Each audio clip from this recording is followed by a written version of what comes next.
Hello friends, నేను రాజు గారు.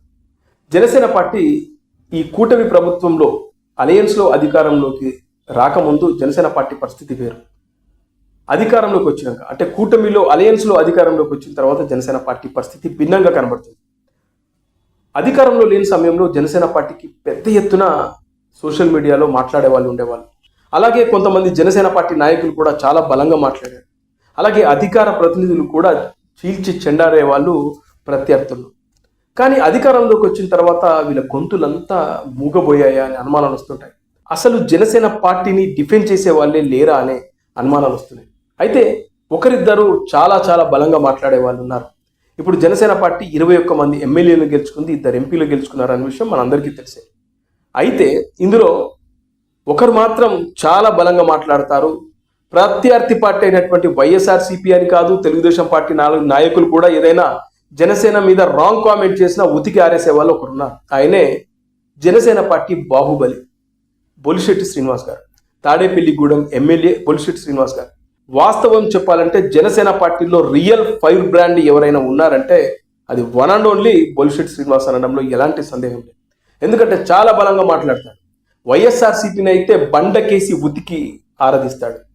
అలాగే తెలుగుదేశం పార్టీకి సంబంధించిన వాళ్ళు ఏదైనా రాంగ్ కామెంట్ చేసినా కూడా వదిలిపెట్టాడు. ఎందుకంటే మనం కూటమిలో ఉన్నామనో అలయన్స్లో ఉన్నామనో ఏమీ అవన్నీ పట్టించుకోకుండా ఉన్నది ఉన్నట్లు మాట్లాడతాడు. జనసేన పార్టీని భారీగా డిఫెండ్ చేసే వ్యక్తుల్లో బొలిశెట్టి శ్రీనివాస్ మొదటి వ్యక్తి.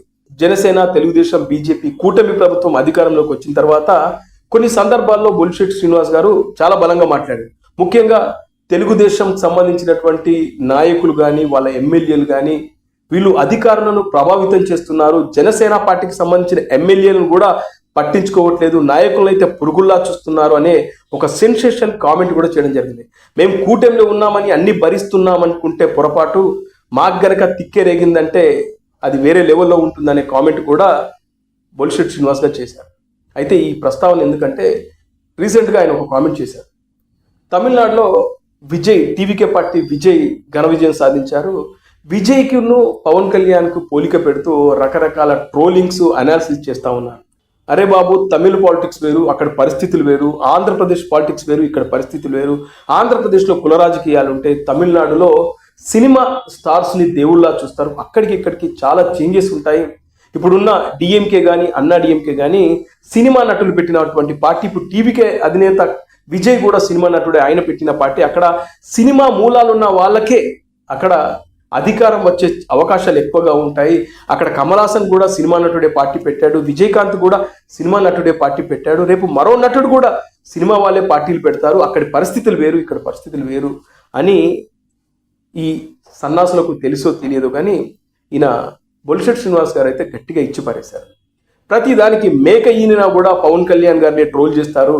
పవన్ కళ్యాణ్ గారు తన కొడుకు ఎక్కడో సింగపూర్లో ఒక ఫైర్ యాక్సిడెంట్లో చిక్కుకున్నాడు అని చెప్పి ఆ కొడుకుని చూడడానికి వెళ్ళినా ట్రోలింగ్ చేశారు. ఇలా రకరకాలుగా ఎక్కడ ఏది జరిగినా పవన్ కళ్యాణ్ గారిని ట్రోల్ చేయడం ఈ వెధవలకు, సన్నాసులకు బాగా అలవాటైపోయింది. అలాగే ఆ తొర్రిపర్ల పేరుని నాని కూడా ఏదేదో పిచ్చి కామెంట్ చేస్తాడంటూ గట్టిగా వేసుకున్నాడు. దానికి సంబంధించిన వీడియో ఒకటి బాగా వైరల్ అవుతుంది, ఒకసారి ప్లే చేస్తాను, మీరు చూడండి. సోషల్ మీడియాలో మనోళ్ళు ఎవరు యాక్టివ్గా లేరు. ఎందుకు లేరంటే నిరాశ, నిస్పృహ, ఏంటి మాకేం అవ్వలేదు, మన ప్రభుత్వం వచ్చిందంటే 151 వచ్చిన జగన్మోహన్ రెడ్డి 11 వచ్చినాయి అంటే అతను అసమర్థుడన్నా? ప్రతి ఓడు ట్రోల్ చేయడం, పనికిమాలి లేదో ప్రతి దానికి ఎక్కడో మ్యాక్ అయిందంటే పవన్ కళ్యాణ్ గారు ఎందుకు వెళ్ళలేదని అడుగుతున్నారు. మ్యాక్ ఇంతే పవన్ కళ్యాణ్ ఏం వెళ్తాడు? తొరిపోయాడు ఒక ఉన్నాడు నానిగాడు, ఆడక్కడ ప్రెస్ మీట్ పెట్టి వాళ్ళ ఆవిడ తీసుకెళ్తే గుండు చేయితే ఈడికేంటి బాధ, వీళ్ళ ఆవిడ చేయించినట్టు ఫీల్ అవుతూ ఉన్నాడు. ఒంట్లో బాగోలేదంటే ఏసీలు ఉండి ప్లాన్ అంట. ఏసీలు ఉంటే మీరు ఎలా పీకుతారండి? మీరు ప్రతిదాన్ని అంబటరామ పక్కన వచ్చేస్తాడు, అతను మాడుతూ ఉంటాడు. ఈ కుక్కలన్నీ మరుగుతూ ఉంటాయి. వాటికి మనం సమాధానం చెప్పవలసిన అవసరం ఉంది. ఎవరి పార్టీని వాళ్ళు కాపాడుకునే ప్రయత్నం చేసుకోవచ్చు, కానీ ఇది కూటమి అనేది విషయాన్ని మర్చిపోవద్దని నేను అందరికీ తెలియజేస్తాను. నీకు ఎప్పుడు సీఎం అవ్వా, మరి సీఎం అవుతాను నిలబడినప్పుడు మీరు ఎందుకు ఎదవలారు ఓటు వేయలేదని అడుగుతున్నా. మీరు ఇప్పుడు మాట్లాడి ఎదవలు ఎవరైతే ఉన్నారో మీరు ఎందుకు వేయలేదు? అప్పుడు 2019లో సింగిల్గా వెళ్ళాం కదా, అప్పుడు వేయలేదు కదా. మీరు ప్రతి అడ్డమైనోడు మాట్లాడుతున్నాడు. హాస్పిటల్కి వెళ్తే ట్రోల్ చేస్తారు, భార్యని హాస్పిటల్ తీసుకెళ్తే ట్రోల్ చేస్తారు, కొడుకుని చూస్తాకి వెళ్తే ట్రోల్ చేస్తాడు. ఇది బొలిశెట్టి శ్రీనివాస్ గారు మాట్లాడింది. ఇలాంటి వాళ్ళు జనసేన పార్టీలో లేరా అనిపిస్తుంది. ఒక బొలిశెట్టి శ్రీనివాస్ గారే కనబడుతున్నారు నాకైతే. 21 మంది ఎమ్మెల్యేలు ఉన్నారు. పవన్ కళ్యాణ్ గారిని పక్కన పెడితే 20 మంది ఎమ్మెల్యేలు, 2 ఎంపీలు. మీరు అందరూ ఏం చేస్తున్నారు? ప్రతిరోజు ఏదో విధంగా పవన్ కళ్యాణ్ గారిని టార్గెట్ చేయడం, ఏదో విధంగా జనసేన పార్టీ పైన బురద జల్లడం, విమర్శలు చేయడం, ఆరోపణలు చేయడం ఇవన్నీ జరుగుతున్నా కూడా ఒక్క ఎమ్మెల్యే కూడా మాట్లాడు. అదేదో తెలుగుదేశం పార్టీ అధినేత చంద్రబాబు నాయుడు గారి గురించి ఎవరేం మాట్లాడినా తక్కువని హరిప్రసాద్ ముందుకొచ్చి మాట్లాడతాడు, లేదంటే ఇంకో ఇద్దరు ముగ్గురు బయటకు వచ్చి మాట్లాడతారు.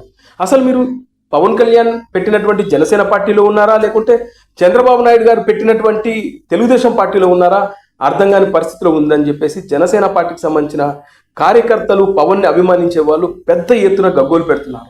అలాగే అధికార ప్రతినిధులు అంటారు, మొన్ననే వాళ్ళకు క్లాసులు ఏదో నిర్వహించారు. మరి ఇంత జరుగుతున్నా కూడా ఎవరెవరో ఏదేదో కామెంట్లు చేస్తున్నా, ట్రోలింగ్ చేస్తున్నా ఒక్కరంటే ఒక్కరు బయటకు వచ్చి గట్టిగా ఇచ్చి పడేస్తున్నారా? లేదు. పైగా మాలాంటి ఇద్దరు ముగ్గురు జర్నలిస్టులు తప్పితే ఎవరు బలంగా మాట్లాడుతున్నారా? ఎవరు లేదు. నిజంగా బొలిశెట్టి శ్రీనివాస్ గారు అన్నట్టు సోషల్ మీడియా మూగబోయింది. ఎందుకు మూగబోయింది? ఇలా ఎవడు పట్టించుకుంటున్నాడు?